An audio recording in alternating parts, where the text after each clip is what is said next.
Good morning, or afternoon, or evening, whatever time it is while you're watching. But it's just turned to the afternoon here in the workshop, and I'm continuing the process of trying to get my EV swap Z3 back on the road with its new upgraded motor. A big challenge for today, a bit more high voltage wiring. I can never manipulate this thing.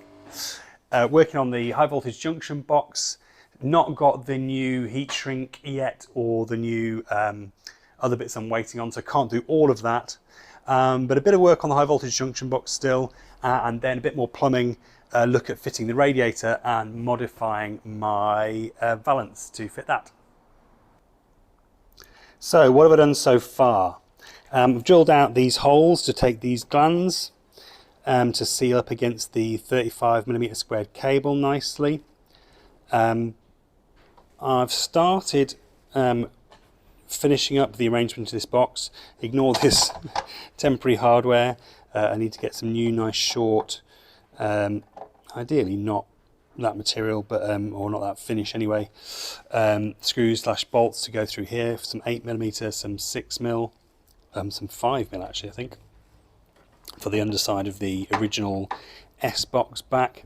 I'm going to use the outer connections here and here. I'm going to block these off with some 3D printed parts, and just need to put, when I've got the heat shrink, put a 6mm connector on there which will screw down to one of these, and same on here which will screw down to one of these, so that effectively our battery power is going to come in here from the main battery box. That's a big job still to do. Need to drill some holes straight through here, straight through the plastic, straight through the top of the battery box, and put some grommets or glands in between the two, so that we've got a nice soft smooth space for the wires to come up, big enough for these type connectors, not exactly those, but the ones that more like these actually.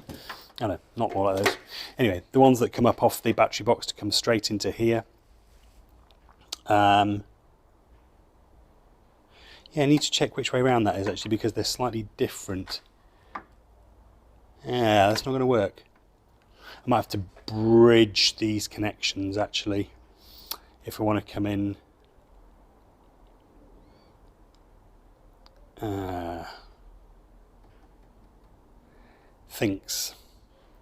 Needs to do some thinking. If it's not clear already, I'm literally thinking while I'm filming these things. So, change of plan. I was going to put cables in from here to here. I'm actually going to put in bus bars because it's the only thing that will fit. Raided my box of copper bits and managed to find a couple of lengths. Well, actually this one I've trimmed down.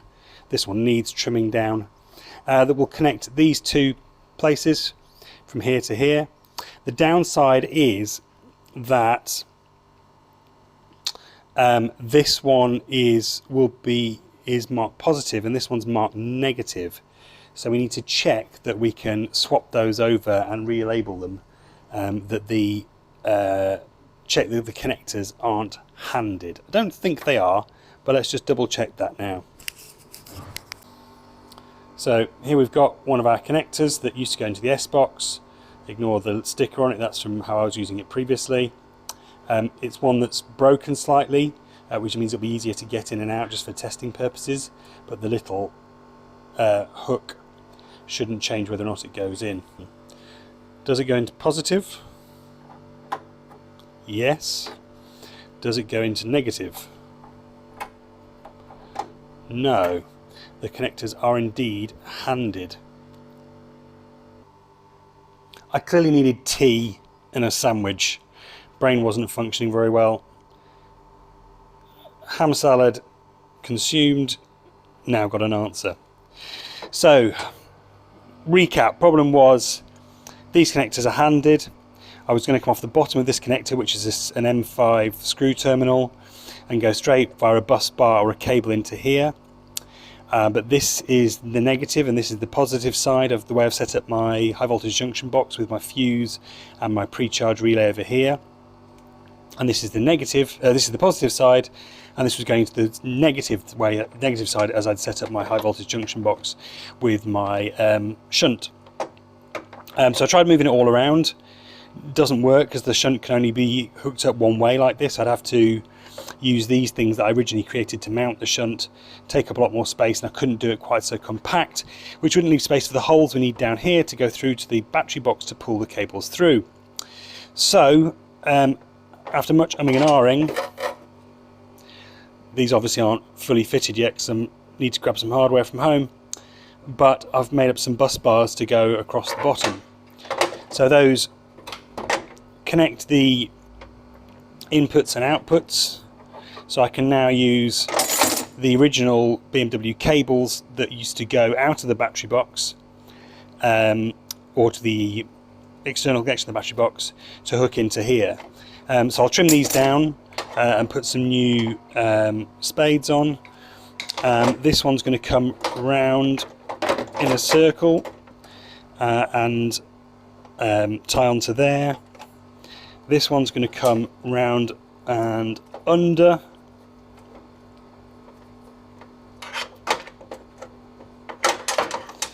It's hard to do because these are thick cables. Around and under and tie onto there. So it'll be chopped off around there. And this terminal will go on there. And that will all be nice and neat and tidy. We get to keep the BMW connector, so we can easily disconnect the battery box from the high voltage junction box. We can also just pull off here, which is great. And now we need to get this screwed down, so we've got marking out to get our contactors for disconnecting the second battery box when it's in, and then we can mark out our holes, screw this down and drill all the way through. That's everything except the pre-charge relay back in, and we can see we've got loads of room actually. So I've just stuck a couple of screws, well I've stuck 4 screws in to hold the plate down to keep it reasonably aligned, and then we can mark out. I'm going to pull these contactors out, measure these holes precisely, drill some center holes, and then go through. Exactly what size drill bit, not totally sure yet, but I want to be able to get these connectors in and out without issue. So, you know, at least that, which is, you know, at least 40 mil, and with space for some sort of gland or grommet, at least 50 mil holes really.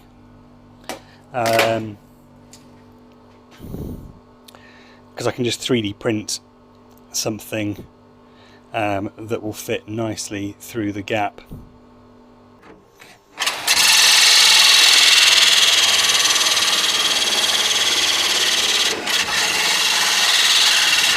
Ooh.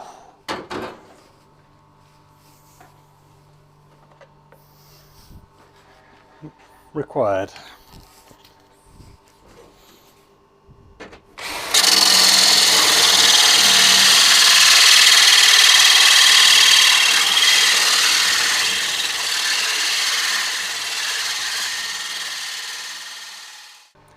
It would be fair to say that did not go to plan. Turns out my 10-year-old Aldi 10 quid hole saw set might finally have reached its limits. I didn't think I'd use the 68mm one that much, but it did not like drilling through this, perhaps understandably, and it finished it off, which meant I had to finish this hole with a file, and same for even the 8.8mm steel at the bottom. But nonetheless, we have holes through, slightly smaller than I planned. I think these are about 60mm now.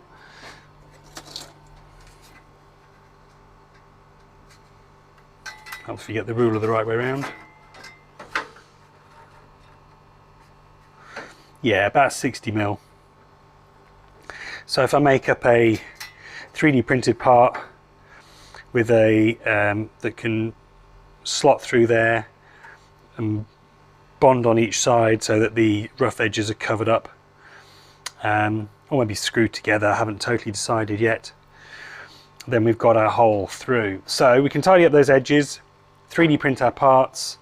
You need to clean all the metal filings out, blow everything off, hoover everything out. But then when this is ready, we can fully assemble our high voltage junction box, and we know how it's all going to go together. But first we need to take all this apart, and we need to actually put the batteries in here, and then crane it in. So that's the bits of high voltage stuff I wanted to get done today while we're still waiting on heat shrink. Next bit is the valance, but this has all taken me rather longer than I expected, and I've got a slightly shorter amount of time here than I expected today. So let's just get the valance fitted up and have a look at that radiator again and see what tweaks we might need to make when I can get back to the workshop. There we go. Good news about the valance, although it's very, very tight, I mean there's literally almost zero clearance down there, we don't actually need to relieve anything. I mean, there's a possibility we might get a rattle between those two parts in motion, in which case we'll need to do something, but they should both be pretty rigid. So we don't need to relieve anything, which is good. And then in terms of mounting the radiator, I actually think that sort of height works pretty well. It means that we look at the connections, one of our connectors will need to go, so our inward connector coming from the motor down here will need to go through a 90 degrees. Let's get this bit stuck. And we'll need to take part of the valance out to fit it there, but that's kind of what we're planning to anyway. Take this bar out, put a new piece of angle across slightly higher up and mount to that, and we can then access, put a 90 on the output of here, down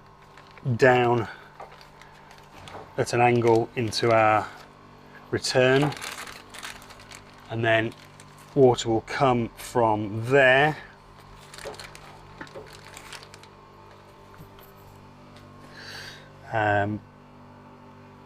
out, up, again at an angle, maybe two angles, and into our into the inlet, which will be on our charger. So need to put a 90 on here and drop straight down there, which will be a bit awkward because the 90 will come out a bit, but then it can drop down and go under the battery box and onto here. I put the headlight in just roughly so you can see that if we did need to relieve any of this, it's not going to affect the headlight, even though ultimately those aren't going to be the headlights on this car when it's got the new body on. Still think this is a little bit messy, like we obviously don't need this curved ducting or whatever it is now. I might still be tempted to trim that back a bit, so it's just trim that one, so it's just square, and that looks slightly nicer. It won't sort of cover up part of the radiator. But yeah, I think that's what we'll do. So next time I'm in the workshop, pull that back off. We'll take some measurements and mark up first, pull that back off, find a decent piece of angle that can go across there and trim out part of the existing sort of cross piece on there. Maybe do a little bit of welding to reinforce it, because obviously there's some strength in there. We need to make sure the two sides are well connected still. But yeah, plan for next time.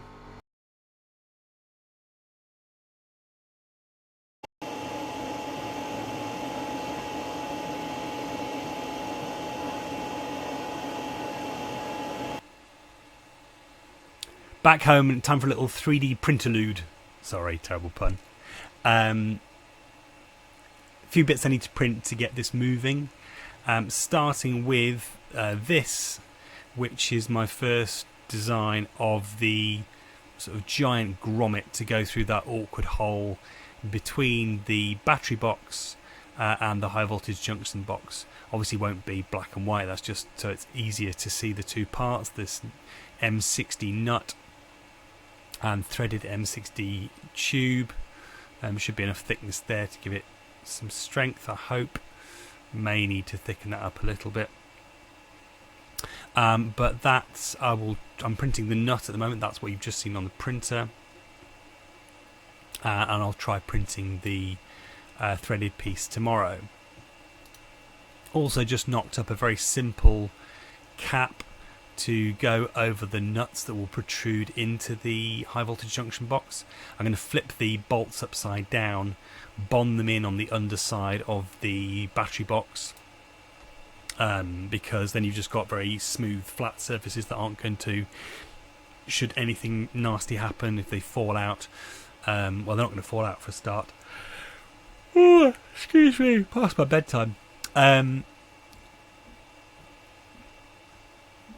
Yeah, flip them upside down, bond them in with some JB Weld, and then obviously they'll be bolted on as well, so they're not going to fall out. But they can't scratch anything basically if they're inverted. There's nice sort of rounded head screws. They're almost like sort of coach screws, but they're what BMW used to hold the lid on to, or one of the things that BMW uses to hold the lid on to the battery box. They're quite nice. So we use those and these little nut caps on the inside to protect the M6 bolts that go through into the battery box, so that again just doubly making sure nothing can connect, nothing sharp can be in there. And then finally just making some little tweaks to my battery connector shroud. This is what goes on the back of the Prius inverter, and shrouds the DC cables coming in from the high voltage junction box. So if I remove some of these bits here, you can see that there's a cover that screws on. There's a little threaded insert that goes in there that holds this cover on.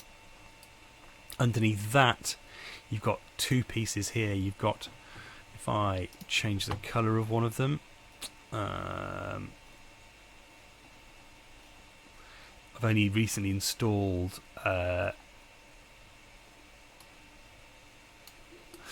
Fusion on here, so I've not got loads of textures and stuff. So you can see you've got the main piece, which two brass inserts go into, and that sits up against the they're actually offset. That sits up against the sort of threaded bus bars inside the inverter.